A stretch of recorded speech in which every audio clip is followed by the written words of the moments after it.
So I'm back after the concert. I'm really exhausted. I really am.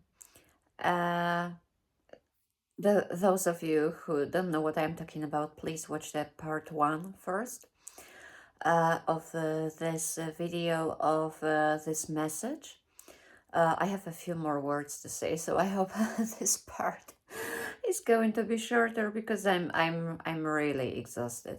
We're talking about affirming, manifesting positive things, and I told you to speak, to talk, to write about yourself in a positive way. And yeah, so I mentioned that I also that not only I do such things and I did such things, but I also convince my friends and my colleagues and everyone around to do so. But I wanted also to highlight that,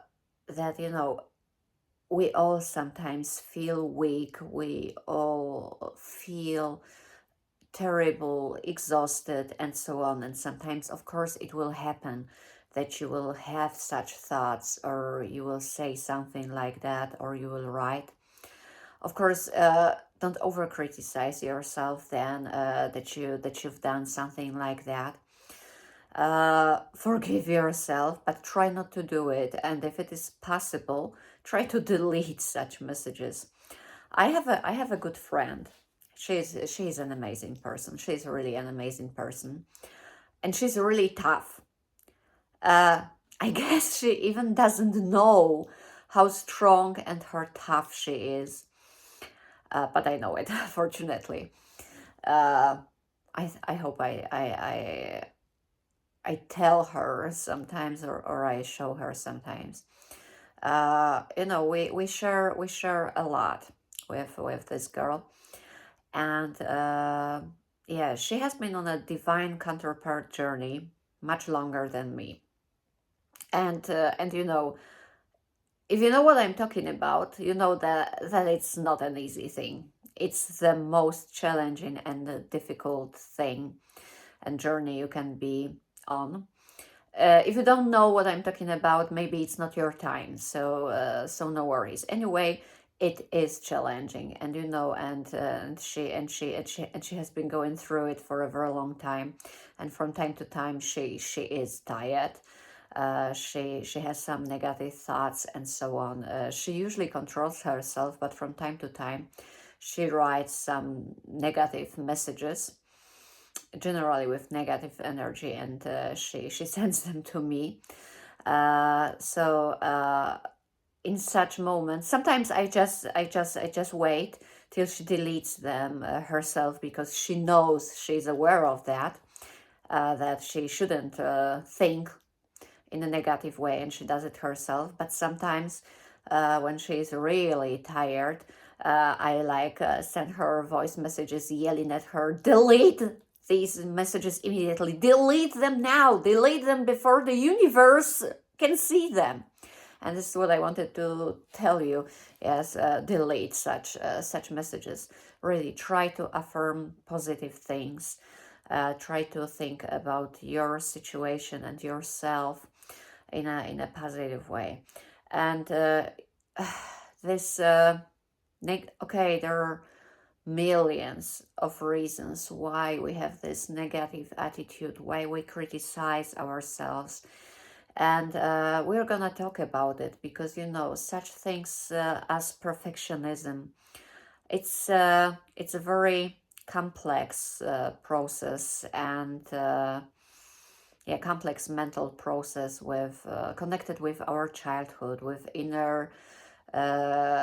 with wounded inner child, with our traumas, usually also from childhood, but also from later life. Generally speaking, our self-sabotaging strategies, our criticism, our attitudes, it's a very complicated and complex thing. And most of us have been wounded in hundreds of ways. by various people. Of course, very often it's our family, it's our parents, and I'm not going to blame your parents. I'm also not going to perform like victim shaming, that if you have been hurt, that it's your fault, or that the person who hurt you, I don't want to use the word guilty. Uh, it's much more complicated, and I also had uh, hundreds of traumas, really. My my childhood and my life uh, wasn't easy. And nobody's life is or was easy, but uh, sometimes our lives are extremely difficult. And when I told my best friend, whom I treat like my sister, she's like my sister by heart, not sister by blood. Uh, I think, quite a few, okay, only a few people know quite a lot about me, but I think she's the only person who probably knows like almost everything. So the more she learned, the more shocked she was. And at some points, not only once, but at some points, she told me that she was really surprised that I'm still alive, that I hadn't finished this journey, and she was also really surprised that I was still talking to my family. My wounds, my resentment, and such things, they have changed. To a large extent, I have already healed. I've learned a lot. I've ascended. I've developed. So I understood such things much better. Also, with the help of very clever people, very wise books and programs. I mean, psychological programs and so on. I think we're gonna talk about it hundreds of times. But what I wanted to say is usually our self-criticism, our feeling of unworthiness, our feeling of being not enough stems really from our childhood and how we were treated then. It can or it could happen to everyone and anyone. Because first of all, because people we spent our time with, they were also only people, and they had also their problems, illnesses, traumas, and so on. You certainly know the notion of generational trauma, which is passed from generation onto generation onto generation. And people, our parents, first grandparents, then parents, and so on, keep on repeating some patterns, not because they really want to hurt you, but because they don't know any other patterns, they don't know any other schemes. It's a very very complex matter why they do it. Yes. In Sonia's book, it was also very scientific, and I really liked it. This is again this research mind.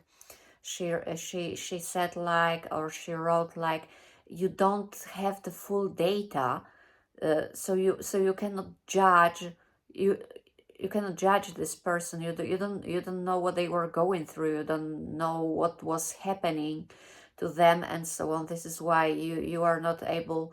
Oh my God! It's midnight. 53. 53. It's You know, it's my magical number. The 5th of March. I told you it in the one of the previous videos. It was my Everest. It was my milestone. It's the most important day of the year in my case. Anyway, I got distracted. I'm sorry. Therefore, as I said, you don't have full data. You don't know what those people were going through or had gone through before and why they were behaving like that. So, uh, okay, there are some psychopaths who hurt others on purpose, and there are no excuses there. But very often, we just repeat some patterns. We project our wounding, we project our traumas onto other people, and we hurt them unintentionally. For instance, criticizing kids in order to motivate them. It's terrible. I know it's terrible. It is something that happened to me. Yeah, comparing and criticizing and shaming. It was my grandma's strategy. Uh, you know, for many years, I felt for almost all my life, I felt very wounded, and I had terrible mental problems because of that. And yeah, I understood it very recently, why she was behaving like that. Uh, she tried to motivate me. Really, she tried to motivate me to learn some things, to be as good as other children. Of course, the way she did it was extremely hurtful, and it extremely harmful, and it wounded me, and it caused this sense of unworthiness, of insecurity, and so on. So it didn't help me at all, because I didn't want to learn those things. I felt ashamed. I was scared. I felt like a shit, to tell you the truth. But now I understand that she just, this is probably what had happened to her. Maybe it was her mother or her grandmother who did like that, and probably my grandma didn't know any other means, or it was so programmed in her head, in her brain, that every time she was like in some kind of emotions or stress, this strongest pattern, this strongest emotion overwhelmed her, and she did it like that. So even though it's been really difficult to me, I have forgiven my grandma. Of course, she is not with us any longer. She died a few years ago. I'm myself. I'm not that young, and yeah, my grandma, for those years, uh, she my father was a late child, so I was also a late grandchild. Anyway, this is one of the things that program you to be so negative about yourself. Another thing, I will talk about it also quite a lot, but I wanted to mention it briefly. Is the fact, okay, general wounding and traumas, as I said, they may happen to any of us, and probably they happened to most of us. But I wanted to mention neurodivergent people. So everyone who is somewhere in the spectrum, it's a very bright, bright. Sorry, it was my Denglish. I incorporated a German word into my way of thinking, because I was thinking about my German friends. It's a very broad, it's a very wide topic. This is what I meant. And it's really important to me. So neurodivergence, autism, ADHD, I will talk about it a lot because recently I have been surrounded by neurodivergent people all my life. I worked with a lot of students who are neurodivergent, and still I didn't learn enough in my previous life. I have learned recently, and I'm still studying it very very carefully, and it's become a very important topic to me. But I wanted to say that people who are neurodivergent, uh, they mostly were really prone to such criticism and the lack of understanding and the lack of acceptance by their families.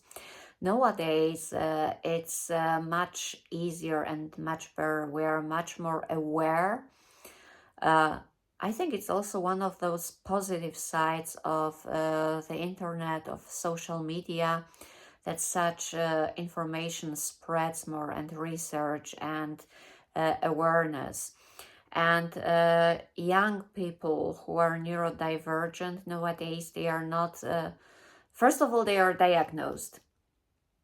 They are diagnosed quite effectively and efficiently and quickly. And they are not ashamed to talk about it. And parents nowadays who have kids, they are also really aware and self-conscious, and they talk about it. They have some Facebook profiles or YouTube channels where they talk about such things like neurodivergence, like autism, like ADHD, living with such a kid or bringing up such kids. So it's much easier. But what I wanted to say, it's people who are older. I mean, people who are like my age or a little bit older. So those guys who were born in 1950s, 60s, 70s, 80s. I mean, those generations. So people like a lot of people I know who are my friends or acquaintances, people who are like in their 60s, 50s, 40s. In those years, people weren't, in most cases, they were not diagnosed properly or at all. 101 on my clock again. It's a sign that I'm saying something really important. So what I wanted to say, for example, from those older generations, when they criticize young people nowadays, or generally the trends in psychology, you frequently hear, no matter where you live, if it's Europe, America, Asia, I have heard it everywhere. People say, oh, in those years there weren't so many psychological or mental problems. Oh, in those years there weren't so many ill people. In those years it was enough to scream at your child or to punish him or her and everything was fine. What a shit. Really, people have always been neurodivergent. But in those years, people were not diagnosed, as long as they were probably not really extreme. But even if it was an extreme case, very strong on the other side of the spectrum, frequently, they were diagnosed wrongly. But anyway, if people were somewhere in the middle, uh, their parents, their teachers, unfortunately, the whole society used to tell them they were just stupid. They were just stupid, or that they were just misbehaving, and such things. Unfortunately, I know quite a lot of people who experienced something like that. Even when I think of my childhood, and of some of my schoolmates or classmates or friends, their parents, our teachers, and so on. People were either clever or stupid. There was really no understanding why some of them have some problems. Also people who are extremely clever. As those guys who are in spectrum, sometimes in some areas they are like genius. So everybody was really impressed. Oh my God, this person is genius. They are so clever, and so on. But they had some deficiencies in some other areas. But there were also other guys who, because of their neurodivergence, because of the way their brain works, for instance, they were not able to learn that quickly, or they were not able to learn some things. And then they were criticized that they were just stupid or lazy, because if everybody can learn it, why can't you? And this is what their teachers said, this is what their parents said, and they were told that they were worthless, that they were lazy, that they were stupid, they will never achieve anything, especially in such societies or groups where only in particular higher education was valued. I grew up in such environment. Okay, I have never had problems with that, but I know people who did, uh, and yeah, it's a it's a very deep and long topic. But anyway, if you were born in those years, and you were neurodivergent, and your parents and your teachers kept on repeating that you were stupid, that you were lazy, you started believing in that, even though maybe you just needed some help, some support to learn such things, or to find your area of specialization, because, for instance, your brain worked in that way that you couldn't learn particular things, but you were good in other things. But generally, yes, if it happened to you, trust me, you are a fantastic and clever and amazing person. You are not stupid, you are not lazy, you have never been. And there are so many things that you're good at. And I hope that you have already realized those areas. So really, this video is again very long, so I will do a kind of a summary. So coming back to the comment to my story, from which the whole video, the whole discussion. Okay, it's not a discussion. Okay, I've received quite a lot of responses, replies in my private messages. So let's call it a discussion.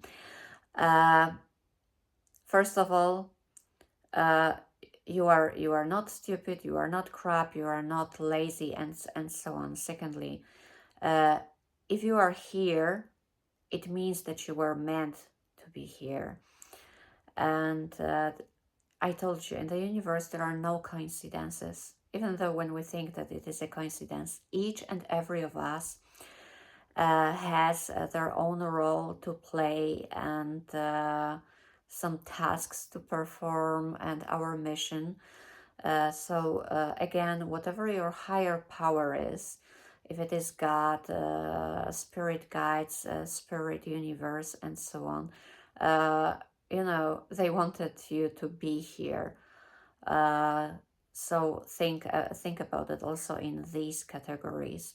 If you are here, you have something very important to do. Maybe you've already realized what it is, and maybe not yet. Maybe you will never know, but you have influenced other people's lives. Uh, so this is it. You are all fantastic people. You are all really amazing, and you are all lovable. Yes, and that's the very important thing. Never think of you that you're unlovable. You are all lovable. So, from my own perspective of a tired concert photographer, I am sending you a lot of love and light. I will publish it when I sleep a little bit. I hope that you have found time to watch part 1. So see you soon, guys. If I manage to get up early, I will take you to a fantastic place tomorrow, or actually today, because it's already 10 past 1. So see ya. Bye.